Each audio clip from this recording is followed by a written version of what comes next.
The views and opinions of this broadcast do not reflect the views and opinions of Armed Media, New Productions and its affiliates. Enjoy the show.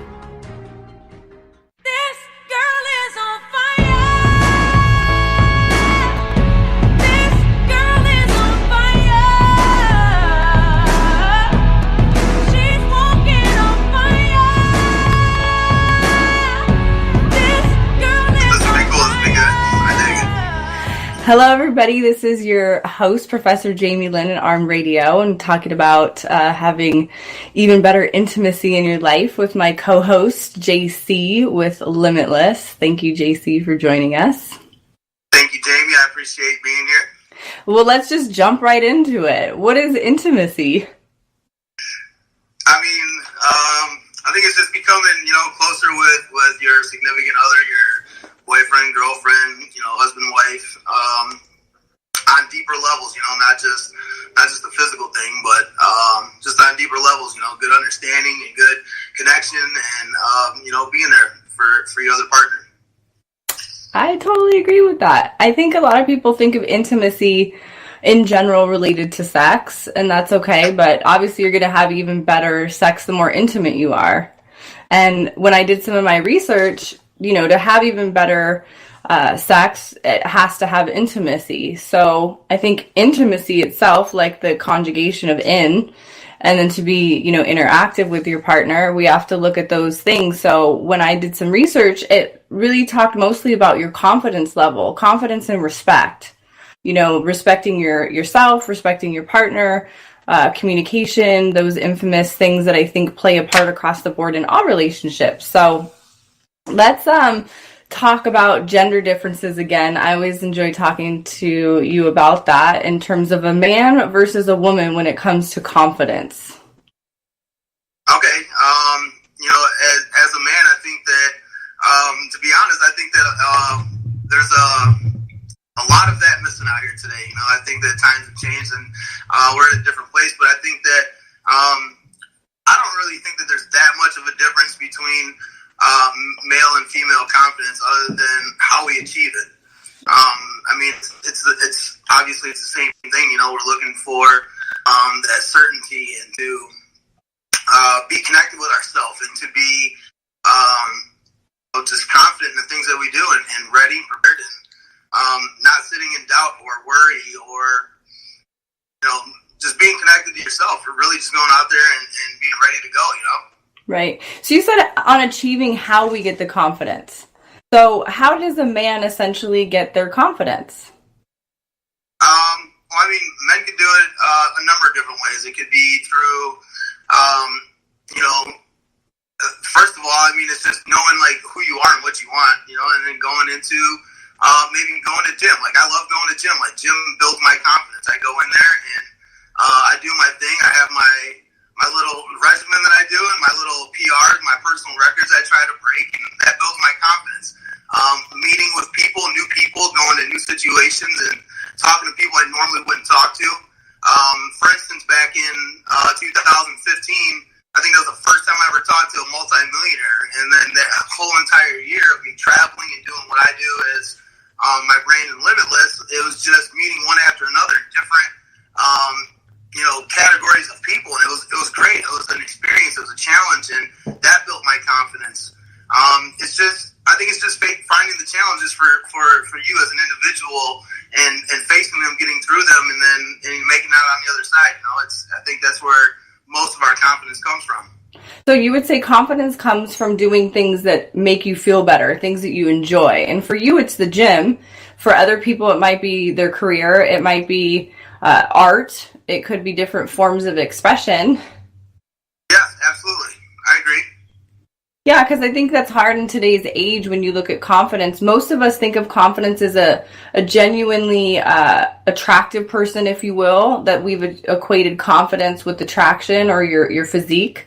So I know for somebody like yourself, going to the gym is a priority, but honestly, in today's age, a lot of people aren't keeping themselves up to date in their health and well-being. I think we're hopefully seeing a paradigm shift in those regards.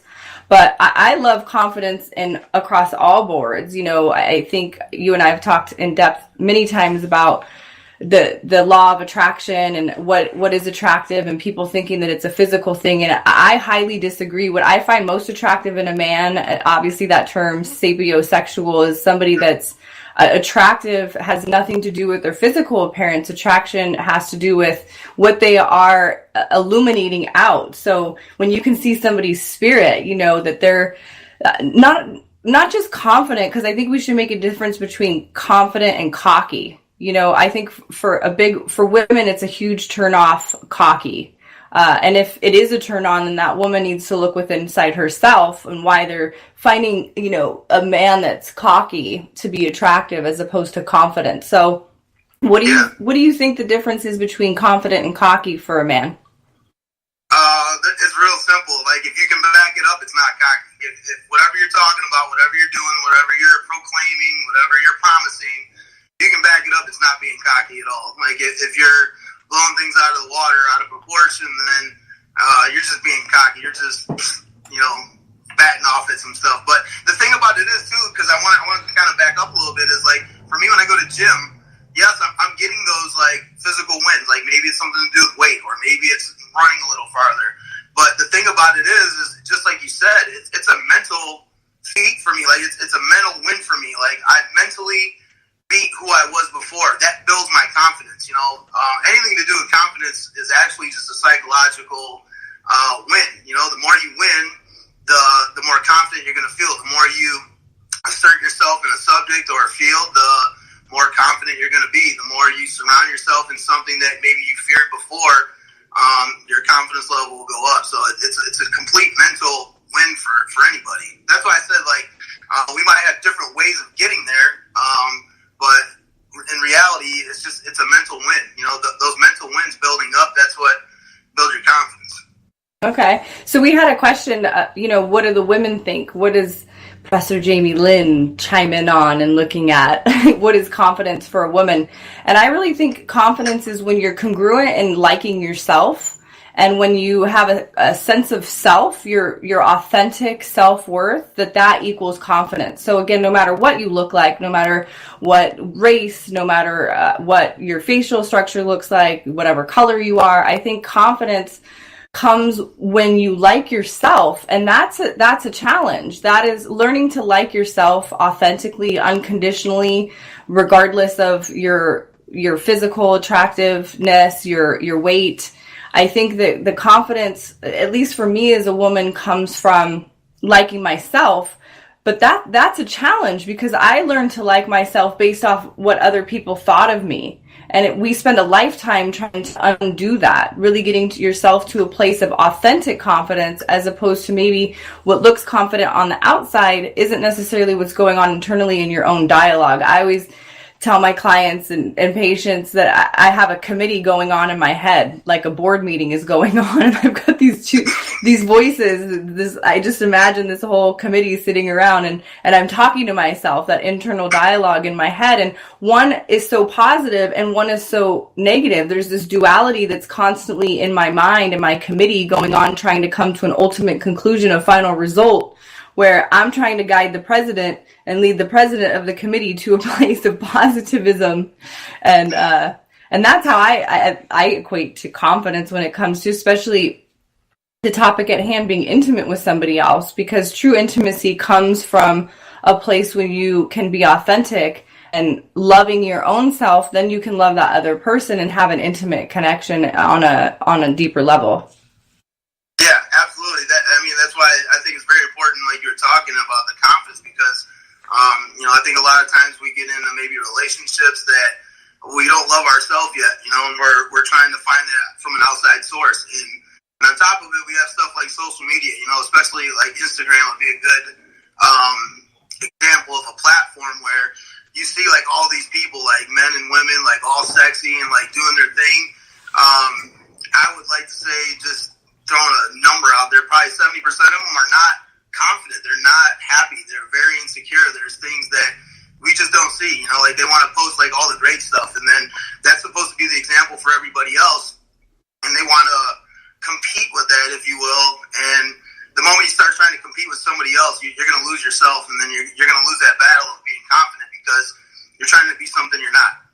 Right.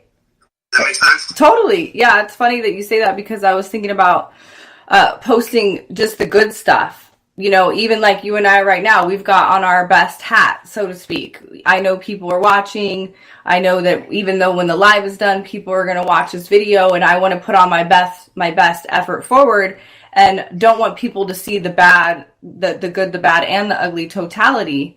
And so when you are on these social media platforms like we are on now and only putting your good foot forward, you know, I think that's, most of us do that. And yet when you put your bad or your vulnerable side out there, oftentimes the negativity that comes along with it gets an afterlash, you know, that, oh, you're this or you're that, and then that judgment comes into play. And maybe that's an interesting point on it, is that if we post on social media or we do things that are constantly making us feel better and look better, then maybe it will transcend into that and you'll continue to operate from that mode.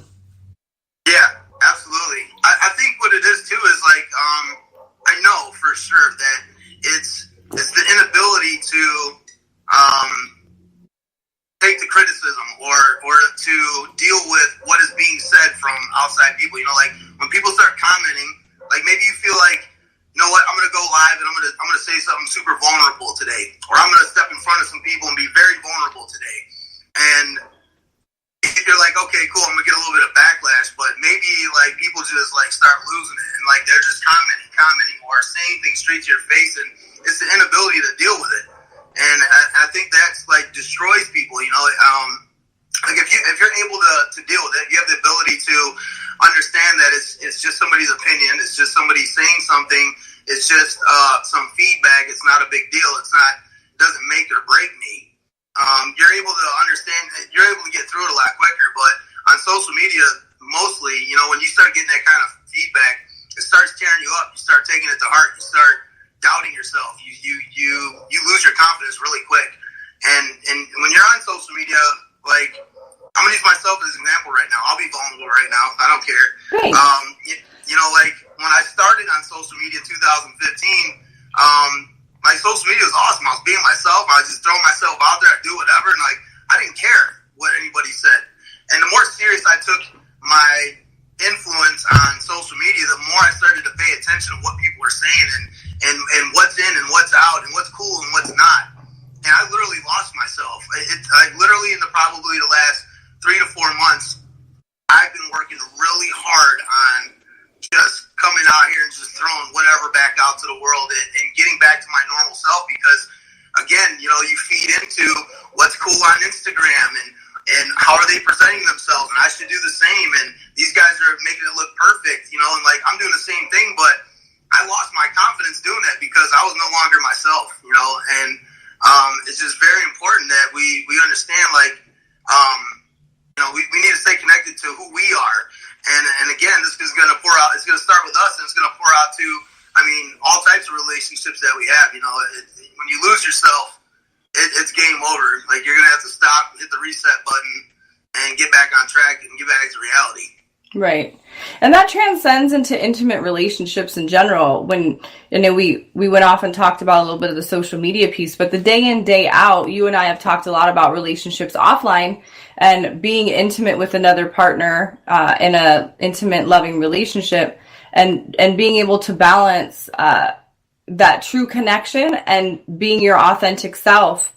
And I think that's hard for so many of us. I question all the time, who am I? Why am I here? Those deep philosophical questions. And again, my committee in my head tells it to shut up, like stop talking to, you know, about who am I and why is there God and is there a significant, you know, person out there for me? And we talked about soulmates and twin flames and when you are with somebody, you know, sexually and having those types of relationships, is it okay that I'm with multiple partners over time, or do I have to save myself for just one person? And in between being in a committed relationship, can I have intimate relationships with different partners? So I know in the intimate piece, when it talks about the research that I've done on having even better intimacy, it takes a lot of effort to achieve that. It's a daily process in our intimate relationships every day, whether you're married or you're single or you're dating. Yeah, I mean, it's work, it's a challenge, it's being aware you want? Like it's funny you said that, because there's three questions that run through my mind constantly all the time. And to be honest, when I was feeding into social media, I stopped asking myself these three questions, and it's, who am I? What do I want? How am I going to get there? That's it. It's real simple. And, as time progressed and I got caught up in JC Limitless, the influencer, and how I presented myself and what I looked like and what people thought of me, I lost that. I wasn't asking myself who I was no more. I wasn't wondering, like what I wanted or how I was going to get there. I just had this idea in my head, like, going out here and being this avatar. And it's just, you lose yourself. So coming back to yourself and really knowing who you are, what you want, how you're going to get there, that's why I said before, like when we get into talking about like your significant other, like, dude, I'm like super like precise and picky. I know exactly what I'm looking for. I know exactly what I'm not willing to settle. Like I don't think anybody should settle. I mean, that's just my opinion, but I've tried the other. And so isn't that interesting? So we ask ourselves, who am I? But when it comes to who do I want on the outside, we're confident in what that is that we're looking for on the outside. And yet we sit in our own minds, and our committee is running a questionnaire on who am I? Yeah, I think that's like ego. I think that's a lot of metacognition going on. Like there's a lot of different things happening at the same time, and it's worrying too. Again, like what people think, and am I doing the right thing, and overthinking. I mean, it's just, we're humans. It's stuff that we do. But I mean, before like now, 3 years ago, I mean, I had an idea who I wanted to be with. I never really thought about it. It was just like, cool, if I jive with this person, like let's see what happens. You know what I mean? It was like, okay, she's got the brains but not the looks. Like I'll settle. And in my opinion, my experience, like I'm just not willing to settle. And I've had vice versa too as well. Like I've tried multiple different things, and it was, the settling thing is just, you're gonna cut yourself short. I think this is just my opinion on it, but I'm just not a fan of the settling thing. There is that perfect person out there for you. You just gotta find them. Right. So you said something earlier that triggered, back on the topic. I'm going to shoot out the research that I found on achieving even better intimacy when it comes to being in a sexual relationship. So, I always look at Men's Health magazine and and then I'll jump over to scientific. So the crux of having even better sex for this short segment was confidence, breathing, which I thought was really interesting. We can get back to that. Talking, so being able to talk to where it's pleasing to the partners.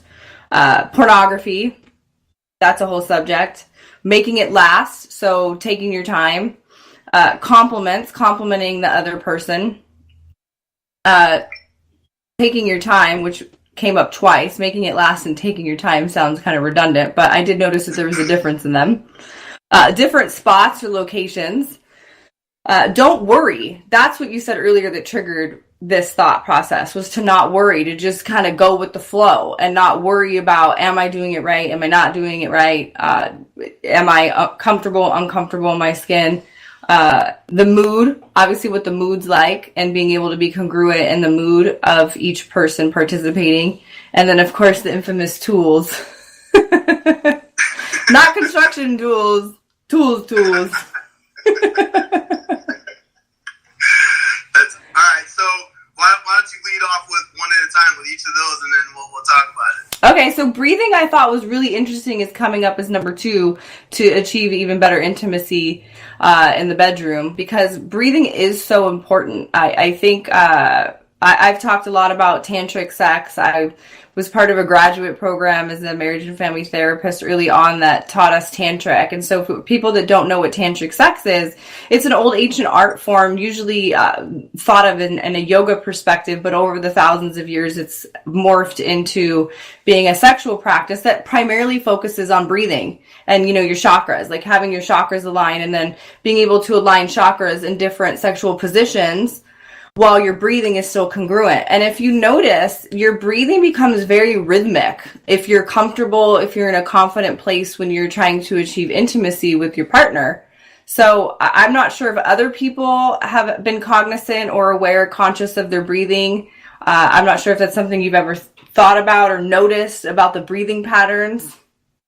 I mean, I'm just gonna be 100 with you. Like, I don't think I was paying attention to any of that, but I was saying that. Wait, paying attention to anything I was saying, or paying attention to what? No, I'm talking about the breathing. Like, I mean, I don't think that I was paying attention to any of that, but I'm just gonna go ahead and say that I think it was going pretty good. I mean, I don't know.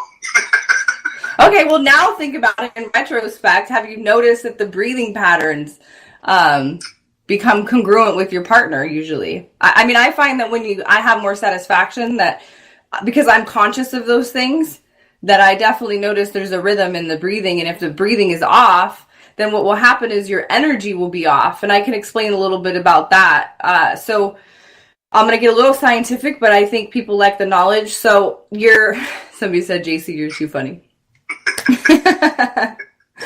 So your breathing obviously is your diaphragm, and most people when they breathe, if they're anxious, and especially during sexual performance, some people will tend to get anxious. If you're artful and masterful, you won't, so this won't resonate. But if you do, your breathing will become what's called thoracic. So you'll start to breathe up here. Somebody said, can you see the comments? No, I can't. Oh my god, because I'm trying to concentrate. Randy said, LMAO, probably more on the groan side for men, but breathing for women.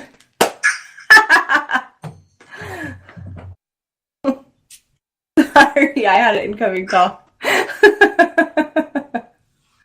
So, yes, but groaning involves breathing. So if I could just, like if you're grunting, you gotta have air coming out through the grunt. So yeah, absolutely. I mean, I'm just going straight caveman with it. So I mean, I'm just gonna go and say that like it was all rhythmic as can be. I don't know. I mean, I never really paid attention to it. It's huge for the men watching. I think they should really pay attention and listen, because women, our perspective on what's pleasing sexually, I think, is a lot different than what is for men, especially when it comes to the rhythmic part. You know, like how fast, how slow. It's not so much about, like, people will equate it to dancing, like, can you dance, like, what are your moves like? I don't really think it's that. I really think it's just about the cadence going on, the speed and the orientation, and it really does link to your breathing. So when you're breathing correctly, it's supposed to come from the diaphragm. So if you're moaning and groaning and screaming, I don't think you're breathing very correctly. And that's No, I mean, to be honest, like, thinking back on it and listening to what you're saying, I mean, I guess that would be part of, like, what the magic is when you're with somebody, you know? Like, I mean, maybe I wasn't aware of it or conscious of it, but maybe that was something that was... You're going to be next time. Jamie's going to pop in your head and be like, shit, I'm thinking about another woman. I'm like, where's my notes? Hang on.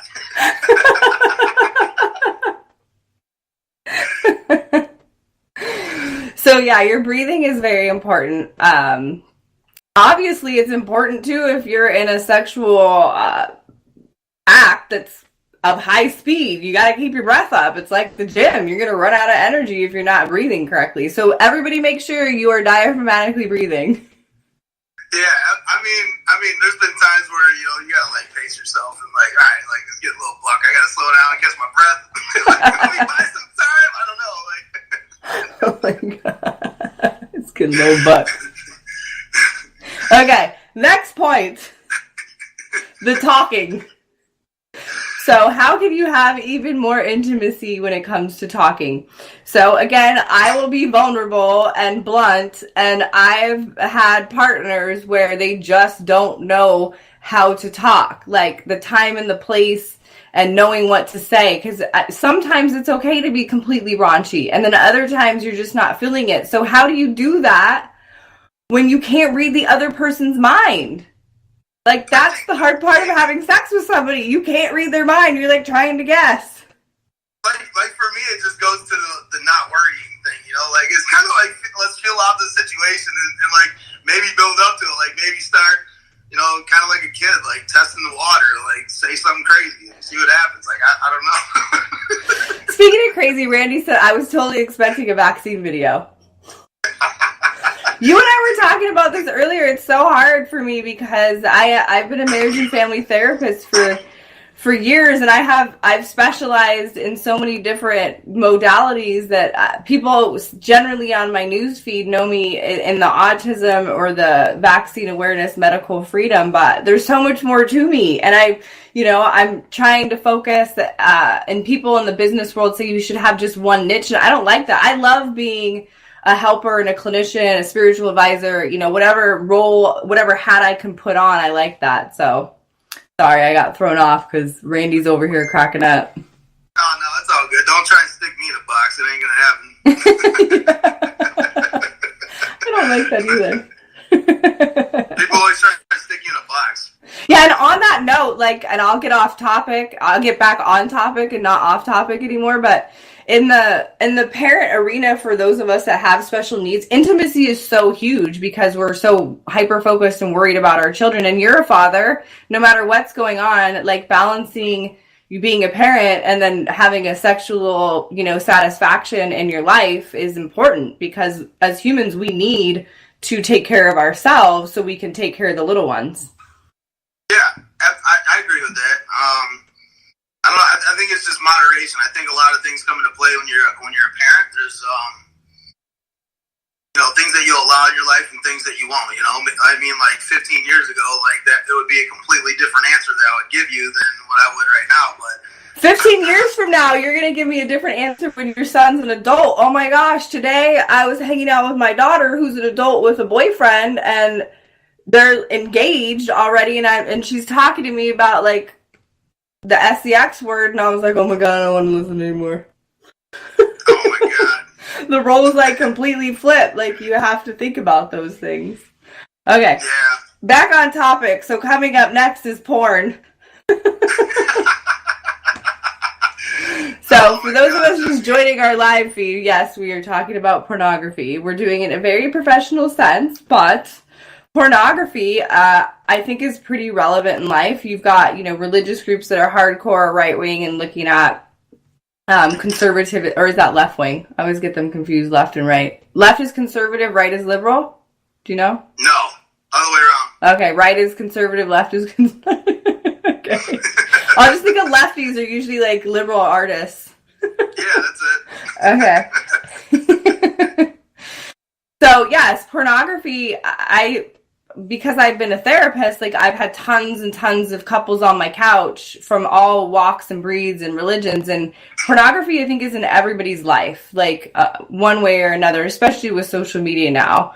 So, I don't know what our listeners think. I don't want to keep giving my personal opinion. I, try to be private, but I guess I'm not that private, and looking at, I think pornography is beneficial. I think if it spices up your relationship, and men in general, I see you smiling. You're like, trying to keep it conservative.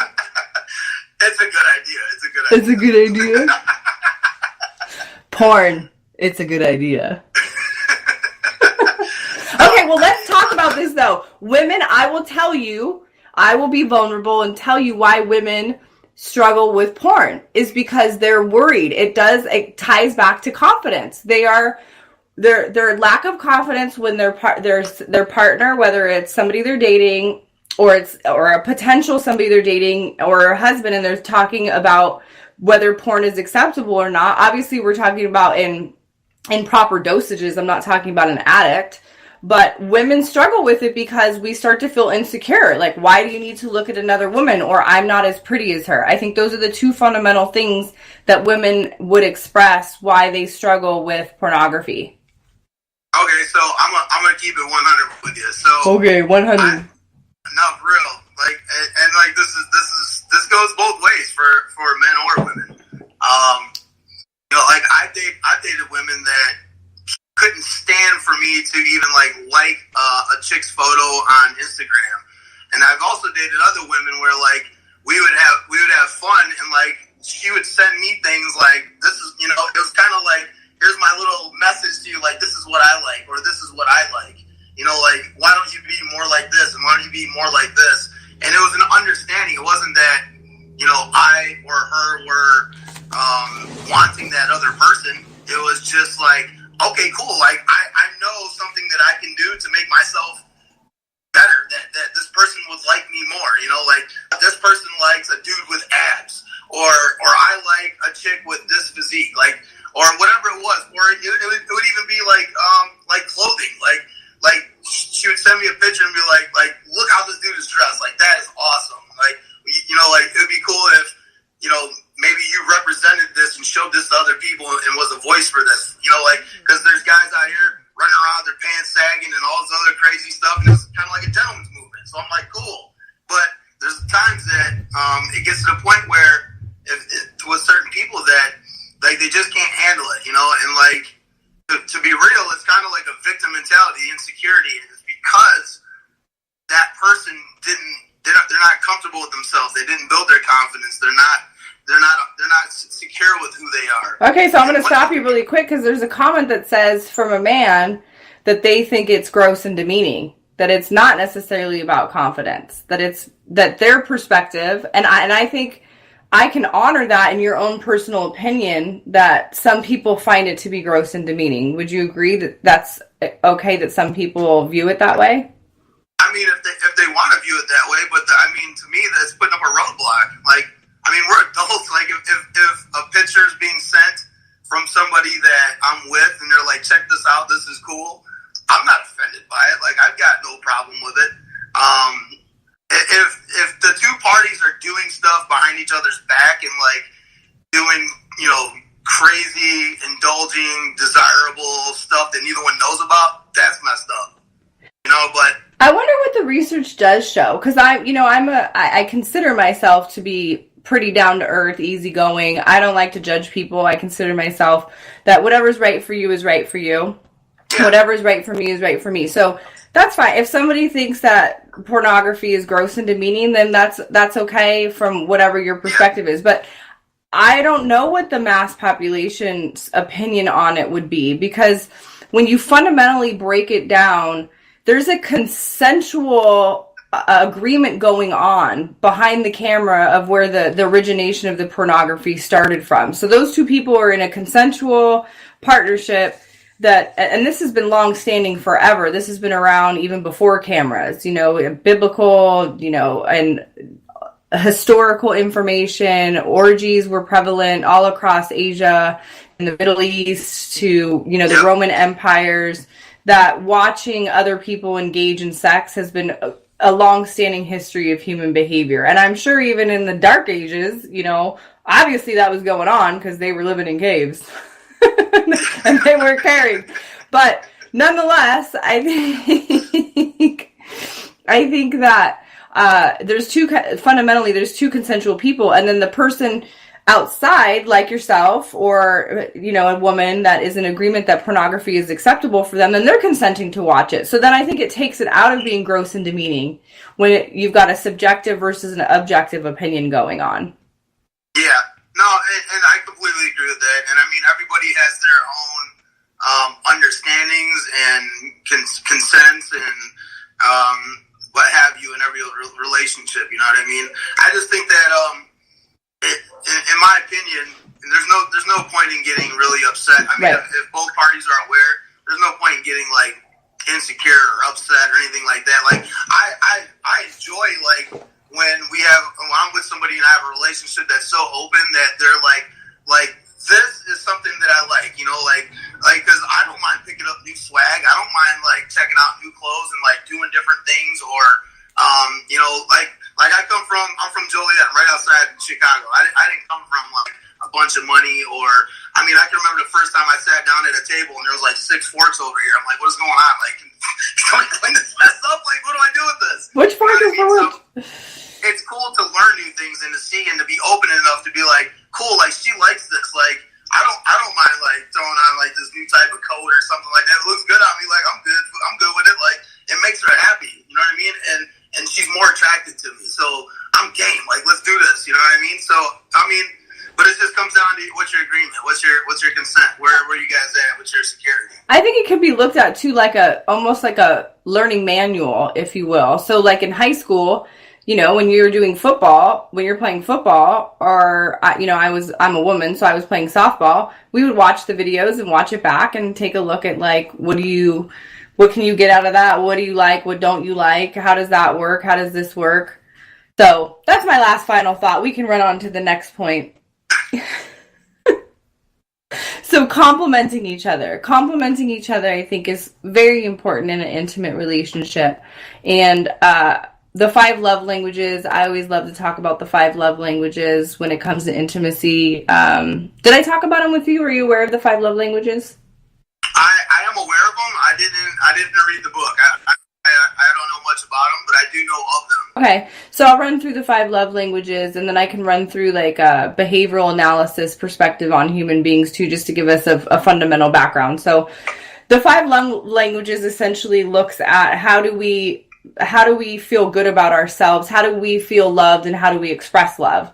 So one is gift giving, which I think in an intimate relationship that falls into one of those love languages when it comes to complimenting the other person, because complimenting the other person isn't always just verbal, that you're beautiful, or I like the way you make me feel. Gift giving is one of them, bringing a gift. And so in an intimate relationship, sometimes you bring things into the bedroom as a gift, like, here you go, hello, this will help our intimacy. So you have gift giving, and then you have words of affirmation. And I think that's what most people attribute compliments to, is words of affirmation. So affirming that the other person is doing something right or pleasing to the eye. So, or, going through the senses. So you have the visual, you have the auditory, and you have the tactile. So, if you can run through those things, I don't mean to make this so very like logistic, but visually, like, wow, you look so beautiful, or you look so good. Auditorily, like, I like what I like what you're saying. I like the noises you're making, whatever it may be. And then tactile, like, you feel so good. And then you have olfactory in your sensory systems, which is you smell good. I love the way that smells. So I think words of affirmation can help. And then quality time is the other one. And I think that goes into what I found on Men's Health magazine is quality time. Like, time is important. So in an intimate relationship, how much time are you putting into something? So when you're being in a sexual relationship and intimacy and having intimacy with somebody, time is important. If you feel like it's rushed, obviously every now and then it's okay, because that part makes it exciting. But if that's kind of what it's like all the time, then that's going to put a damper in your connection on your intimate level. So you have quality time. And then, what did I go through? So words of affirmation, gift giving, quality time, acts of service. Oh, that's a good one. We can apply. We should make a whole book about this, applying the acts of service to intimacy. I love that part. I do. Right? So acts of service. You've got to take turns. You've got to, can't always be on top. Can't always be the one to give and not take, or the one that's taking and not giving. So yeah, you have the acts of service and being able to engage in the acts of service. So that was 4, right? I'm missing one. I always have to run. I think like a little primal thing like pops in there though, where it's just I don't know. Go ahead. No, talk. Go. I'm trying to remember the 5th love language. No, I mean like the give and take thing. Maybe it's just me. It might just be my personal thing, but it's not always about like, to me, like taking turns. Like, I like controlling the situation. Like I like, like okay, running the show. I don't think I've had any complaints about it, but yeah, I like the acts of service. So I think that's pretty good to be aware. Well, talk more about that. So acts of service. Physical touch. That was the last one. But yeah, so enlighten me, because this is so awesome to just have a forthright conversation objectively with outside of an actual personal intimate relationship. Is why do men feel the need to be in control all the time? Like, I've had experience or patients that have expressed that their enjoyment and their ability to connect intimately is when they're in control. Well, I'm a freaking control freak. I'm just going to throw that out there first, but I don't know, like in my mind, when I think of like a man and a woman, like I think of, like a man's role, like a man being a man handling the situation, controlling it. It goes all the way down to like, hey, like be ready at 7 o'clock and put your dress on. Like we're going out, like it's not so much as like, oh, would you like to go out to dinner tonight? Like it's getting the thing done. You know what I mean? Like handling it. And to me, like in my experience, I think that women enjoy that. Like women really like when a dude does that. They like when a dude is taking control of it. What do you do when there's two alphas? Have you ever dated an alpha woman? Yeah. I mean... Yeah. now, at this point, it becomes a battle of confidence, you know, and like, my only objective every day is to win, so, challenge accepted. All I do is win, no matter what. And I mean, at that point, it becomes fun, it becomes a game. I mean, I don't know, it's just, so I guess it's like a mental thing. Again, it's a mental, challenge. It's, an art, if you will. It becomes like an art. It becomes who can outwit, outsmart, outthink, and... Do you get exhausted? I would think that because I have, obviously, I think people would categorize me as an alpha female, but I'm pretty delicate at knowing when to take the back seat and when to take the front seat and balance that pretty well. But I find that when I'm too alpha, I get exhausted. I'm driving this thing, man. Like, I'm always driving this thing. Okay. I was bred for this. I was trained for this. Like, I'm not exhausted. It's in my DNA. It is. And I go to the gym to make it happen, you know? I go too. Check out my guns. I love it. Check out the guns. I've been killing it at the gym lately. The more challenging, the better, I think, you know? Like, challenge accepted. Please challenge me. Like, let's see like, what we can do with this, you know? I mean, that's where the fun is. That's where you really get to know each other. That's when the guards are down and, like, the conscious, you know, self-conscious stuff goes away. Now it's like, it's all, like, wits and smiles and working that moment, you know? I mean, that's how I feel about it. Okay. I've got all these visuals running in my head now, so let's move on. I'm all ears. Okay, so the fifth love language is physical touch, which is kind of what we're talking about when we look at intimacy. And, look, you know, what, I don't know. I was going to ask a very deep, probably inappropriate question on Facebook right now, so I'll save that one for our private conversations. We were talking about physical touch, so it was like, is there a genuinely specific area that there's a physical touch enjoyment overall? Yeah, I mean, to be honest, I don't think that I'm like most guys. I'm just gonna keep giving my opinion, my experience, and my what I think about it. You know, like I guess you can take this like a real raw, you know, example. But I'm not like most dudes. Like, I love that part. Like, I love like I mean, it's not even just the sexual part of it. I mean, like, just the hugs, the little crazy things that you do with your partner, and little kisses and things like that. Like, I think that's awesome. I think it's cool. I think it's affection. I think it helps you grow as a couple. The physical touch thing, I think, is like probably one of the bigger things for me out of the 5 love languages that I just learned about. Awesome. Do you like the 5 love languages now? Yeah, I think it's dope. I need to go get that book. There's a book, right? Yeah, I just saved you the time. I just gave you them. So the other thing is because we're talking about intimacy, and I know it's related to sex, but like, is intimacy only related to the sexual part of it? No, of course not. Absolutely not. Okay.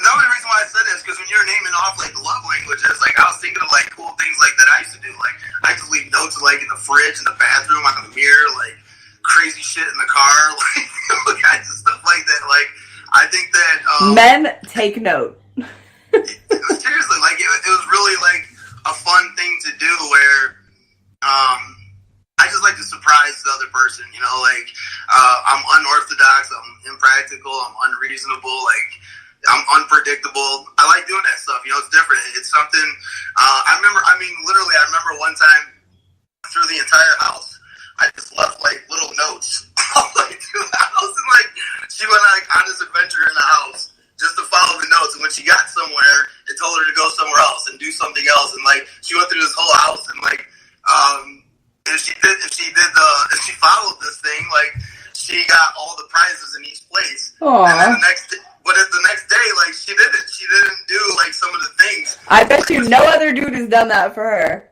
When she went to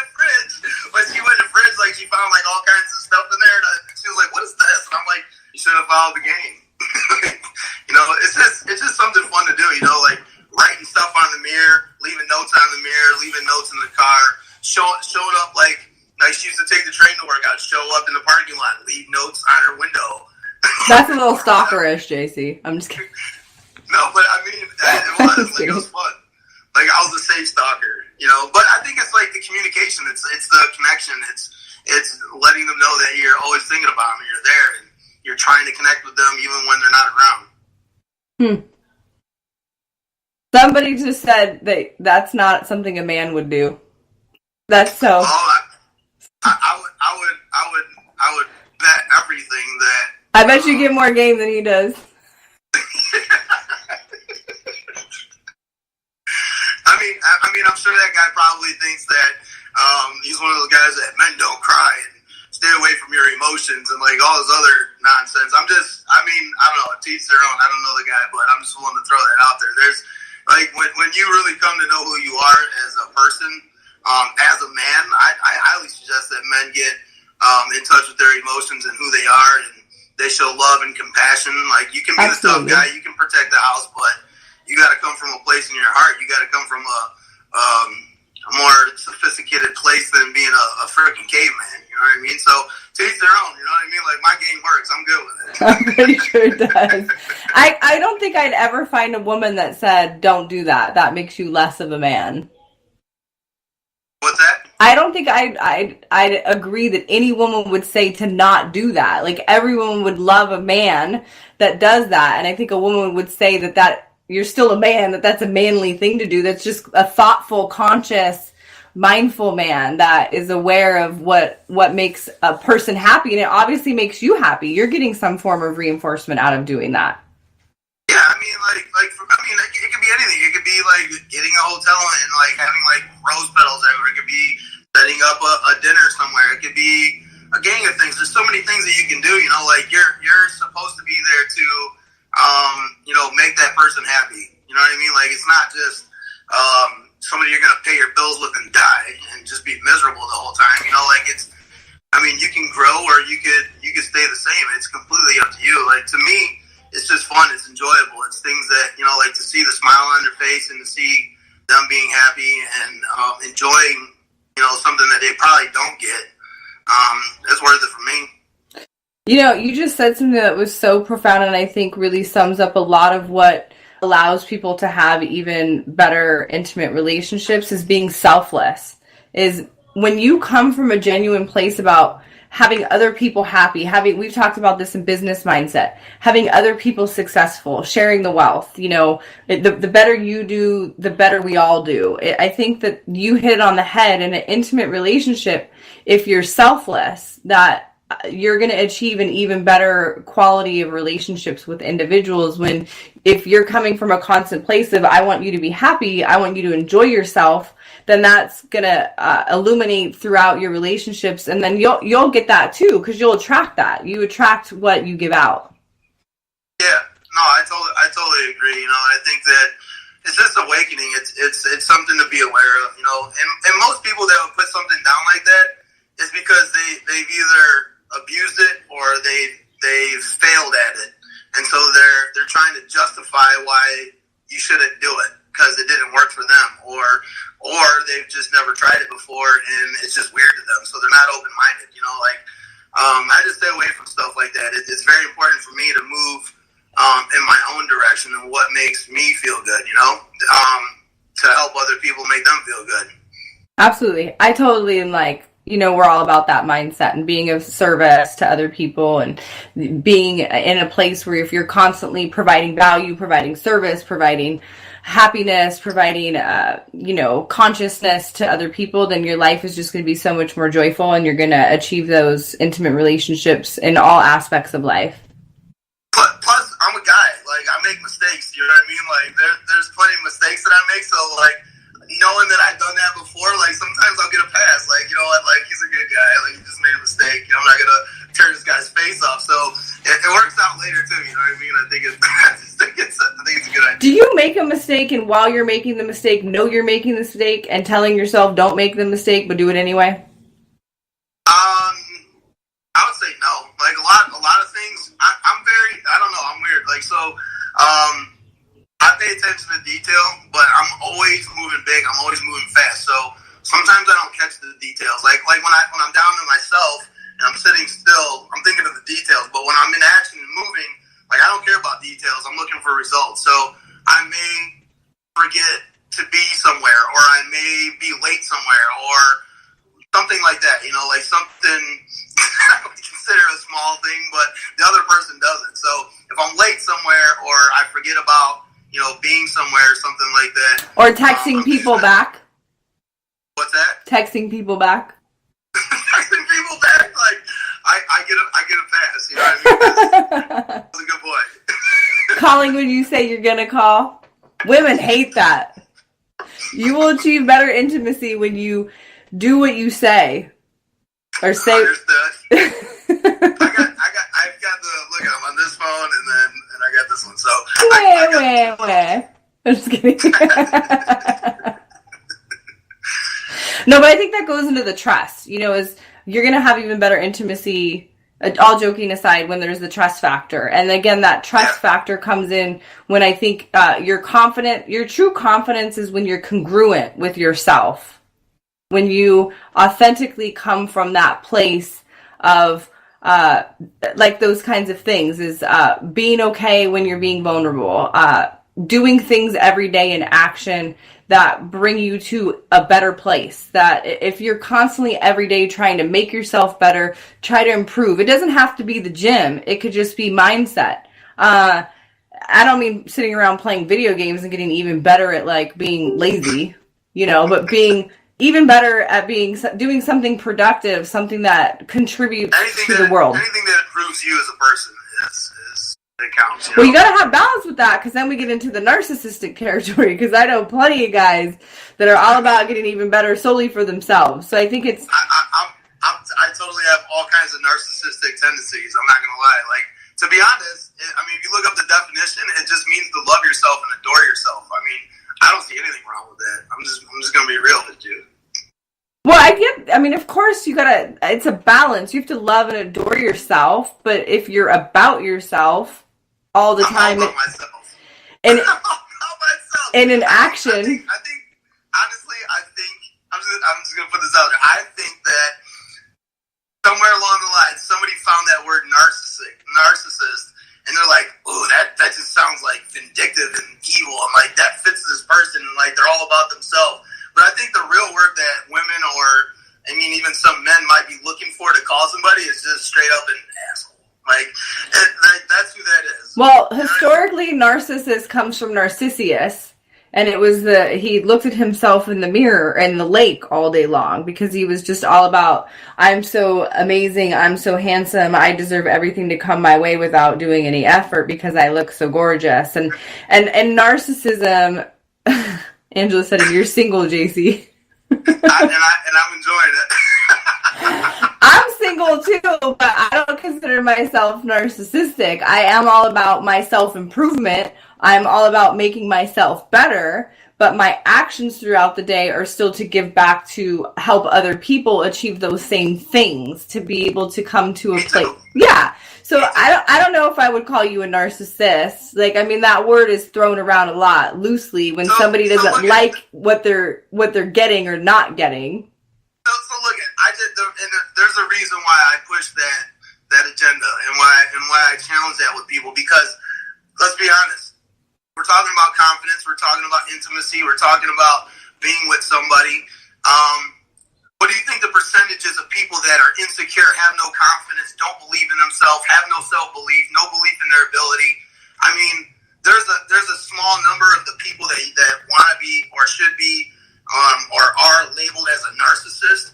I mean, I think it's a good idea to start promoting adore yourself, love yourself, be with yourself, be full of yourself. Like there's so many people out here that don't adore themselves. They don't love themselves. They're not about themselves, and they should be. So like I'm trying to make being a narcissist cool. You know what I mean? But just make sure that you're taking care of other people as well. Like I love to help other people. My entire brand is about helping other people. But I'm gonna continue to push the narcissistic agenda because I think it's a good idea. I really really do. Okay, well, the clinical term of narcissism in our DSM, our Diagnostic Statistical Manual, which I'm not a big fan of anyway, but the differentiating factor, and we've only got like 2 more minutes before the radio show ends, and then we can continue on Facebook while we close up. But narcissist is when you break rules. So normal condition ethical rules you make up where you're going to hurt somebody else, and your self-centeredness is an access where you're all about, I get that you're all about yourself, but you've got to have a balance and self-care, being okay with self-improvement, being all about your mindset, your physical health, all of those different things. But it crosses the line when you do that to hurt other people, when you're too selfish in your ways and you're not considerate and you're breaking those social norm rules. Yeah, so, I mean, that's like a clinical doctor's opinion, right? Basically, right? Hold that thought. Okay, we're wrapping up on the radio show. Thank you to all of our guests at Arms Radio. I'm your host, Professor Jamie Lynn, and we look forward to chatting next week. She's on fire. Okay.